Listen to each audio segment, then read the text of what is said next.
contar una historia de un egipcio musulmán que se encontraba entre los pasajeros sobrevivientes.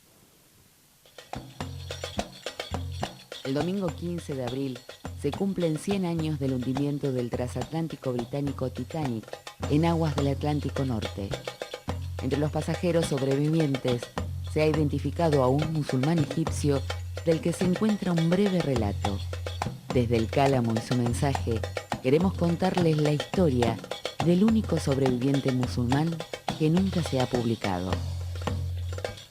El Titanic, orgullo de la flota británica, se hundió durante el viaje inaugural la noche del 14 al 15 de abril de 1912 al chocar con un iceberg. Aquel año se produjo el máximo acercamiento entre la Luna y la Tierra en más de 1400 años. El Titanic fue, en su tiempo, el barco de pasajeros más grande y lujoso del mundo, seguido por su gemelo Olympic. Los británicos lo consideraban, igual que a su imperio, insumergible. Durante la primavera boreal de 1912, el miércoles 10 de abril, el Titanic inició su viaje inaugural con el capitán Edward Smith al mando, partiendo desde Inglaterra con destino a Francia y finalmente a Nueva York. 4 días más tarde, a las 23:40 del domingo 14 de abril, el buque chocó con un iceberg al sur de la costa de Terranova y se hundió a las 2:20 de la mañana del lunes 15 de abril. El siniestro tuvo un saldo de muertos de 1.514 personas, el 68% del total de 2.224 pasajeros y tripulantes, y en esa época se convirtió en el peor desastre marítimo en tiempo de paz. Una de las causas del elevado número de víctimas fue que, a pesar de cumplir con todas las normativas marítimas de la época, el barco solo llevaba botes salvavidas para 1.178 personas, y por eso solo se salvaron 710. Además, se privilegió la evacuación de la primera clase, que solo sufrió el 39% de pérdidas, en detrimento de la segunda y tercera clase, que tuvieron un total de 76% de pérdidas. Hasta aquí la historia por todos conocida. Y precisamente es ahora el momento de narrar aquello que es para casi todos absolutamente desconocido. En la cabina número D33 de la primera clase del Titanic estaba registrado un matrimonio estadounidense muy pudiente que regresaba de unas largas vacaciones por Europa y Asia.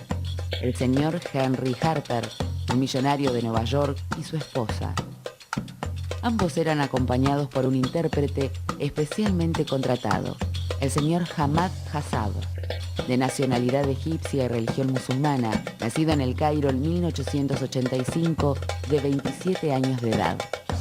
Hassab se alojaba en el camarote D49 de la primera clase. Los tres habían embarcado en el transatlántico en el puerto francés el miércoles 10 de abril. El trío tuvo la buena fortuna de encontrar espacio en el bote salvavidas número 3 y luego ser recogidos a las 14:20 de la mañana, 2 horas después del hundimiento, por un buque británico menor que venía desde Nueva York en ruta hacia el Imperio Austrohúngaro y que había recibido la señal de socorro. Finalmente desembarcarían en el puerto de Nueva York el 18 de abril de 1912. Hassab, ese mismo día, a las 5:20 de la madrugada, envió un telegrama a su hermano, que se encuentra registrado por la Enciclopedia Titánica. La señora Harper fallecería en 1923 y el señor Harper en 1944. En cambio, sobre Hamad Hassab no se sabe prácticamente nada más. Parece que retornó a Egipto y siguió con su oficio de intérprete para turistas, trabajando para una prestigiosa agencia del Cairo. Eso solo lo sabemos gracias a una tarjeta suya que se conserva en el Museo de Brooklyn, en Nueva York, y acredita, además, que tenía la distinción de ser un sobreviviente del naufragio del Titanic. El Titanic quedó sentenciado.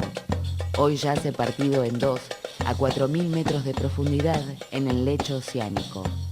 La causa de la catástrofe llena las páginas de varios centenares de libros. Otra historia muy poco conocida es que en 1898 el escritor norteamericano Morgan Robertson publicó la novela El hundimiento del Titanic. En ella, un transatlántico británico llamado Titán chocó durante su tercer viaje de ida y vuelta contra un iceberg y se hunde a la medianoche.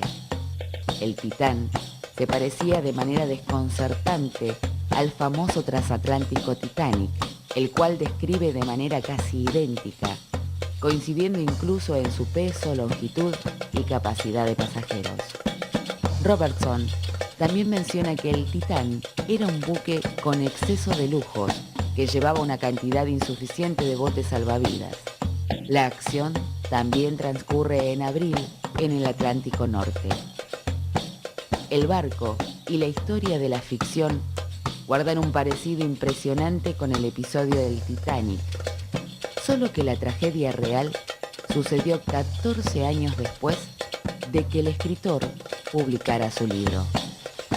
Curiosidades de la historia del Cálamo y su mensaje.